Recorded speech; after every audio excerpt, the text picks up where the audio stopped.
आप देख रहे हैं टूनी ड्रीम्स टीवी, कहानियां जो सिखाए और मुस्कान लाए। एक दिन चिड़िया का बच्चा पहली बार उड़ने निकला, थोड़ी घबराहट के साथ।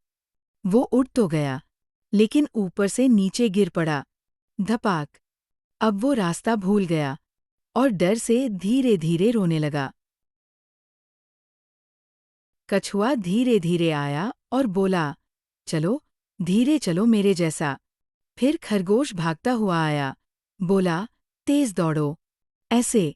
बंदर बोला, अरे नहीं, पेट पर चढ़ो, देखो मैं कैसे चढ़ता हूँ।